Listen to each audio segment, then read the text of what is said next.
Maglalabas ng memorandum ang DILG na nag-uutos sa mga local government unit na ipatupad ang mga alituntunin para protektahan ang mga kabataan sa kanilang komunidad.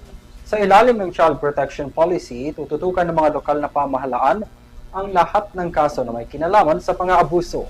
Narito ang balita ni Catherine Landicho.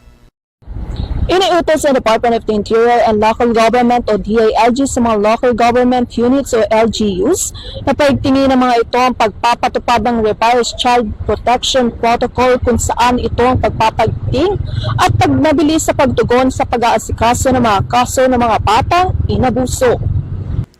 Nananawagan ng Department of the Interior and Local Government o DILG sa lahat ng mga lokal na pamahalaan na ipatupad ang binagong Child Protection Protocol. Ito ay upang mapalakas ang sistema ng pangangalaga at proteksyon sa mga batang biktima ng pang-aabuso, kapabayaan, pagsasamantala at diskriminasyon.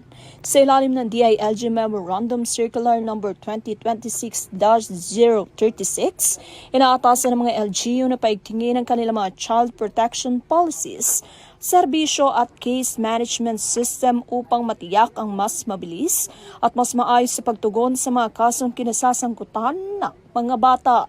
Kasama rin sa revised protocol ang pagpapalakas ng koordinasyon sa pagitan ng mga social worker, law enforcement agencies, health workers, mga guro at iba pang frontline service providers upang mas maging epektibo ang pagbibigay ng suporta at agarang aksyon sa mga biktima.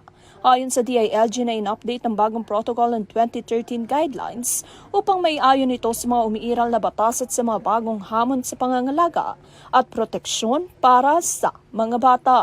Hinihikayat din ng ahensya ang mga LGU na higit pang paigtingin ang kanilang Child Protection Committee at palawakin ang pakikipagtulungan sa iba pang sektor upang makabuo ng mas ligtas at mas maayos na komunidad para sa lahat ng mga bata.